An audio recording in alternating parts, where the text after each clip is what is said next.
মদিনাতে কান্দে নবী আছে তিনি মদিনাতে রে দিলে আছে নবীর প্রেমিক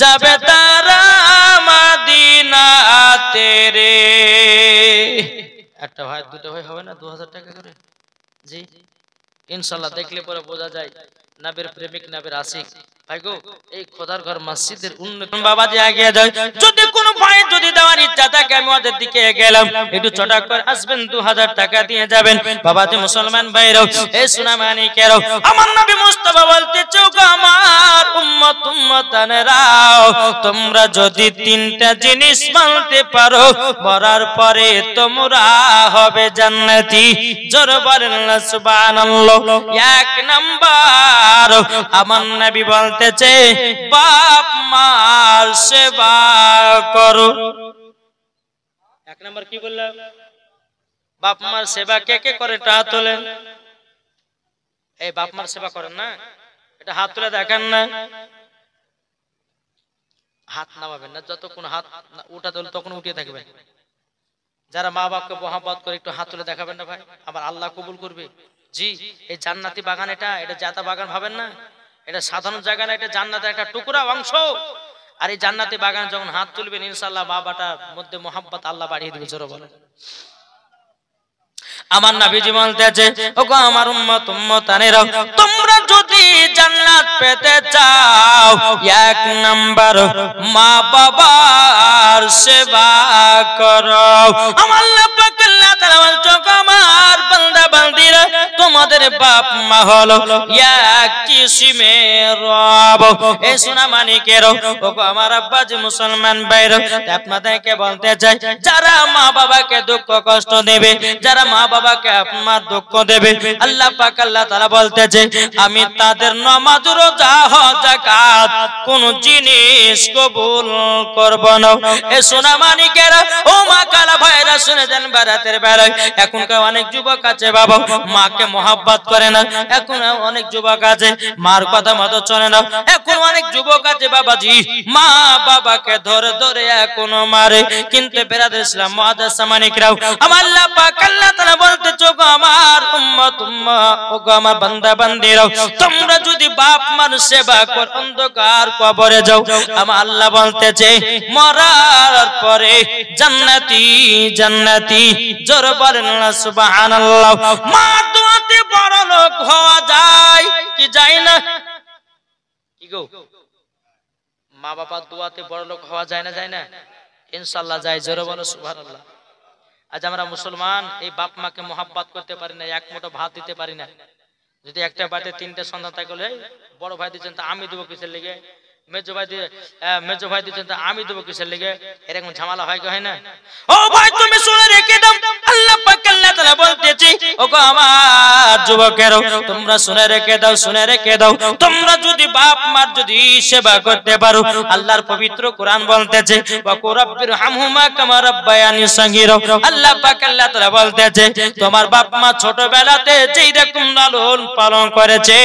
তোমরাও বুড়ো অবস্থায় লালন পালন করো মরার পরে জান্নাতি হবে জোরে বলেন না সুবহানাল্লাহ বাবাজি মুসলমান ভাইরাও এই সোনামানিকের চল বাবাজি এগিয়ে যাই একদিন আমার নবী মুস্তাফা সাল্লাল্লাহু তাআলা আলাইহি সাল্লাম বাবাজি রাস্তা দিয়ে আপনার টুক করে নবী সাহাবীদেরকে নিয়ে যাচ্ছে যাবো একটা কবরে বাবাজি আযাব চলতে আছে আমার গায়বের সংবাদদাতা নবী বলতেছে ওগো সাহাবীরা তোমরা শুনে রেখে দাও এই কবরে আযাব চলতে আছে আমার সাথে সাথে হাত তোলো যেন এই কবরের আযাব আল্লাহ যেন বন্ধ করে দেয় জোরে বলেন না সুবহানাল্লাহ আমার নবী মুস্তাফা বাবাজি সাহাবীদেরকে হাতটিকে নিয়ে দুখানা করে হাত উত্তোলন করেছে। আমার নবী বলতেছে আল্লাহ যে কবরে আযাব হতেছে, আল্লাহ গো আল্লাহ তার কবরের আযাব তুমি বন্ধ করে দাও। আমার আল্লাহ বলছেন নবী গো আজকে আপনার হাতের দোয়া আমি কবুল করব না। আমার নবীজি বলতেছে বলো আল্লাহ আমি যখনই দোয়া কবুল করেছি আল্লাহ গো আপনি কারেন্টের মতো দোয়াকে কবুল করে নিয়েছেন। ওগো রব্বুল আলামিন আমার হাতের দোয়া কেন কবুল হবে না? আল্লাহ বলতেছে বলো গো দয়াল নবীজি যার জন্য আপনি দুখানা হাত তুলেছেন ওগো দয়াল নবীজি ওই সন্তানটা তার বাপ মাকে দুঃখ কষ্ট দিয়েছে, তারই জন্য তার কবরের আযাব বন্ধ হবে না। তিনার মা যতক্ষণ ক্ষমা না করবে, জোরে বলেন না সুবহানাল্লাহ। ওই সন্তানের কবর আযাব বন্ধ হচ্ছে না নবীজি দোয়া করার পর। আল্লাহ বলছে নবী গো ওই যুবক ছেলের মা যতক্ষণ ক্ষমা না করবে তার কবরের আযাব বন্ধ হবে না। আমার নবী বলতেছে বলো গো আমার সাহাবীরা জলদি করে চলো, এই যে ছেলেটা কবরে শুয়ে আছে তিনার কি মা বেঁচে আছে নাকি? সাহাবীরা বলছে নবী গো সাহাবীরা বলতেছে নবী গো ইনার মা তো এখনো বেঁচে আছে। একজন বৃদ্ধা মহিলা একটা ছোট্ট ঘরে বসে বসে আল্লাহ তাআলা ইবাদত করে।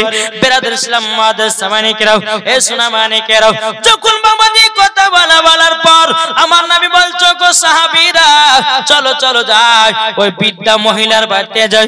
আমার নবী মুস্তাফা একবার দোয়া করে বাবা বুড়িমার বাড়িতে এসেছে।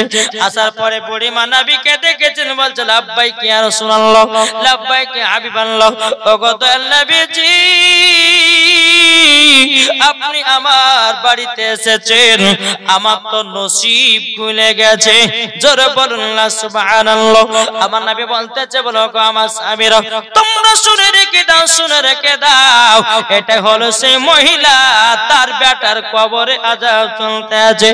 আমার নবী বলছে গো মহিলা গো বুড়িমা তবে শুনে রেখে দাও তোমার বেটা আজ থেকে নিয়ে প্রায় 1.5 বছর আগে মারা গেছে, তিনার কবরে এখনো আযাব চলতেছে।